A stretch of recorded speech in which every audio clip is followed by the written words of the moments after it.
Not so long ago, no one would have imagined that this man would forever change the way the world views Spain. In June 2018, after years of political attrition, a motion of no confidence removed Mariano Rajoy from office and placed Pedro Sánchez at the center of power. Since then, he has repeated messages like these. La pregunta es, ¿qué hacen los migrantes cuando llegan a nuestro país? Y la respuesta es bien sencilla. Trabajar. And for a while, the world believed him. In Spain, it seemed that immigrants were good and that they had no negative impact on the country. But those were just words. Words spoken by the Spanish president to win more votes, given that there have been some crazy statistics. For example, in Barcelona, where 84.2% of those arrested for serious crimes are foreigners. But of course, Mr. Pedro Sánchez loves to say that immigrants come to work. There is a clear question here. When a country changes so quickly, when it embraces so much, so soon, there is always a question floating in the air. Is this really being done for the good of the country? Or is it the beginning of something we have not yet understood? To fully understand the Spanish case, it is essential to look at the path followed by other European countries. Since the mid-20th century, several nations received Muslim immigration in saturated urban contexts, deteriorated working-class neighborhoods, and industrialized economic models. In that scenario, areas emerged where entire communities lived separate from the rest of the population, with internal dynamics that, over time, transformed into parallel societies. The lack of coherent integration policies, or the application of a passive multiculturalism that promoted coexistence without interaction, generated significant social tensions. These tensions manifested in identity conflicts, political polarization, and episodes of violence that marked the public life of various European democracies. Spain was late to mass immigration, and this delay became an unexpected advantage. The country was able to observe the failures of other models, avoid the formation of rigid ghettos, and develop a more territorially distributed coexistence. Furthermore, immigration integrated at a time when Spanish cities did not have the same fragmented industrial structure that characterized other countries on the continent. This reduced the possibility of closed enclaves or culturally isolated neighborhoods emerging. Spain is not exempt from difficulties or future challenges, but the starting point was different. This difference explains why coexistence with a Muslim population has developed with superior stability to that observed in much of the rest of Europe. Spanish tolerance cannot be understood without looking at its territorial and urban structure. Unlike several European countries where segregated neighborhoods arose as a consequence of 20th century industrial, migratory, or housing policies, Spain developed a much more mixed urban fabric. The peripheries of Spanish cities, although marked by inequalities, did not consolidate ethnic zones completely separate from the rest of the population. There are no enclaves equivalent to the large ghettos that formed on the outskirts of Paris, Brussels, Stockholm, or certain German city. This absence of territorial fragmentation is one of the key factors explaining why Spanish coexistence remains more stable. The phenomenon is not due to a planned policy to avoid ghettos, but to a combination of historical circumstances. Mass immigration arrived in Spain later than in the rest of the continent, when urban areas were already partially consolidated and had a less segmented residential structure. Immigrant families were distributed across different neighborhoods, integrating into spaces where various economic levels coexisted. This dispersion made the formation of completely isolated communities difficult, which forced a daily coexistence from the very beginning. Furthermore, Spanish urban life itself favors interaction. Squares, markets, commercial streets, and public transport function as meeting spaces where cultural difference is integrated into the daily routine. This constant interaction reduces perceptions of threat, because the other is not an abstraction but a nearby presence with whom schedules, services, and difficulties are shared. Although local tensions exist, their scale and depth do not reach the levels observed in countries where territorial segregation led to dynamics of exclusion that later fueled identity conflicts. The Spanish labor market plays a decisive role in coexistence. Since the late 20th century, Muslim immigration was incorporated into sectors with a strong need for labor: agriculture, hospitality, construction, transport, and care services. This immediate labor integration generated a distinct perception of immigration based on the active and visible presence in tasks that sustain much of the country's functioning. Far from being a distant or unknown figure, the Muslim immigrant became part of the daily economic landscape. This practical link had profound social effects.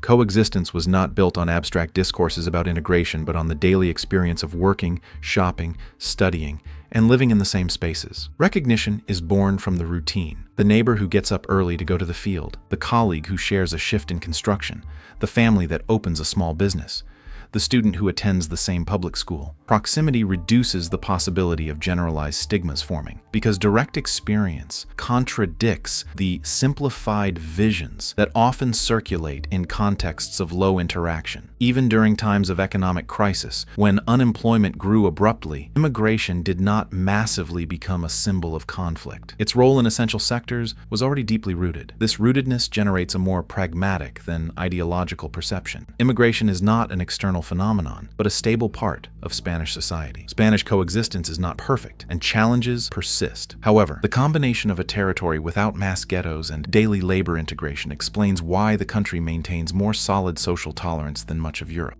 To understand why Spain did not reproduce the migratory conflicts that have marked other European democracies, a decisive element must be observed. It was late to mass immigration. This delay allowed it to see, with privileged clarity, the errors and tensions that had been brewing in other countries since the 1960s. Spain, which had not yet received large flows, witnessed how nations with an industrial tradition faced residential segregation, parallel societies, identity tensions, and episodes of violence linked to the lack of structural integration. That temporal distance acted as a form of silent learning. When immigration began to increase, Spain did not automatically copy the models that had generated polarization elsewhere. It observed the consequences of policies that promoted coexistence without interaction, of neighborhoods that became closed enclaves, and of fragmented education systems that reinforced cultural separation between groups. The experience of others showed that passive multiculturalism could produce results far from real coexistence, and that the absence of social cohesion led over time to tensions difficult to manage. In Spain, local and regional authorities developed more pragmatic practices. Priority was given to schooling in public centers where mixing was inevitable. Municipal programs for cultural mediation were promoted, and efforts were made to prevent certain areas from transforming into monocultural spaces. These measures were not part of a grand plan, but they did reflect an intuition learned through the example of others. Coexistence is only sustained if there is interaction, not isolation. Spain did not create a perfect model, but did avoid repeating some of the paths that had led other countries to deep conflicts. The second key to the Spanish case is the way integration is conceived. While in some European countries, a multicultural vision based on allowing each group to maintain its identity independently was promoted, Spain leaned towards a more civic and practical coexistence. Integration was not articulated from an ideological discourse, but from daily life, sharing schools, public spaces, health services, work schedules, and even local festivities. Spain did not promote a rigid assimilation model, but neither did it encourage parallel structures that could consolidate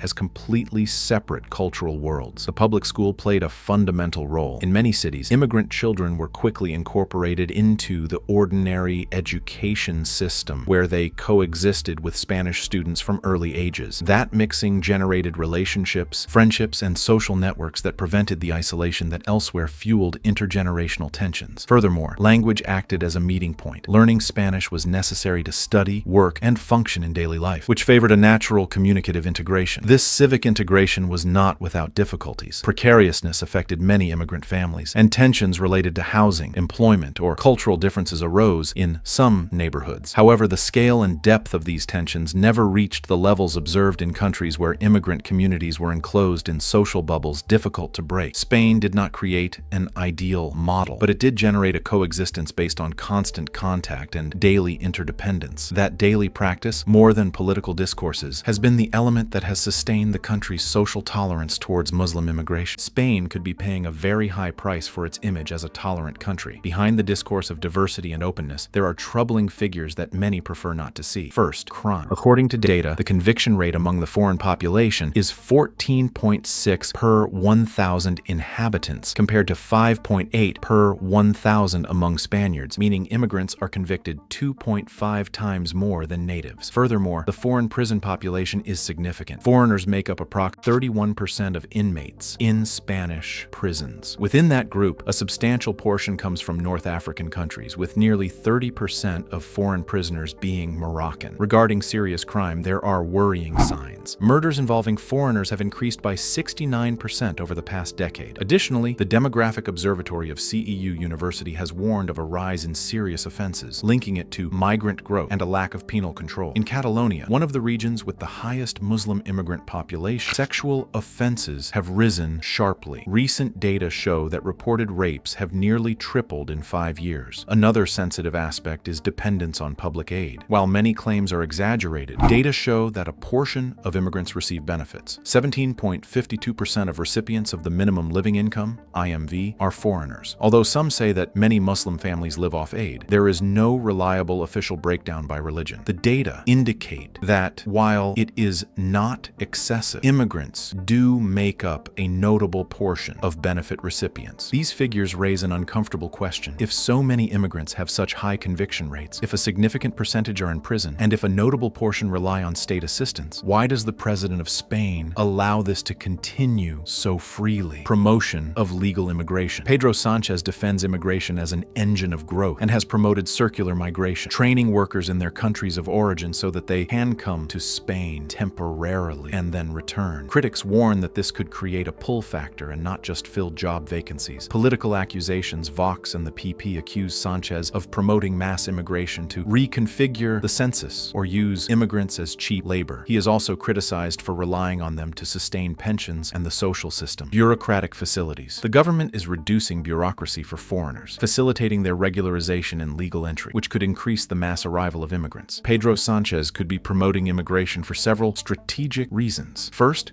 to address Spain's demographic winter. Fewer births and more retirees, which requires maintaining a sufficient workforce to sustain pensions and prevent the collapse of the welfare state. Second, to reinforce his international image as a progressive and open leader, gaining prestige in Europe and global forums. Third, for electoral purposes. By facilitating the entry and regularization of immigrants, he could consolidate an electorate that will have the right to vote in the future and strengthen ties with migrant communities. And finally, as a structural response to the labor shortage in seasonal sectors such as agriculture, hospitality, and services, avoiding dependence on the underground economy. These are real facts that have been corroborated over the years, but many people, myself included, wonder, does Pedro Sánchez really have good intentions? Or is he plotting something much bigger behind the scenes and these are just cover-ups? Unfortunately, only time will tell. The future of Spanish coexistence will depend on the country's ability to manage profound changes in an increasingly tense international context. Global conflicts, economic transformations, and more intense migratory movements could test a model that, until now, has worked thanks to a combination of pragmatism and everyday closeness. The big question is whether Spain will be able to maintain its tolerance when the international environment exerts stronger pressure or when internal challenges accumulate. One of the most decisive factors will be the integration of the younger generation. Young people of immigrant origin who study, work, and participate in Spanish social life will shape future coexistence. If they find real opportunities, solid social networks, and a clear place in the country, stability will be reinforced. Stability, like the one we would have in Spain if you subscribe to this channel. We have reached the end of the video. Tell us in the comments what you think of this video. How do you see the future of Spain?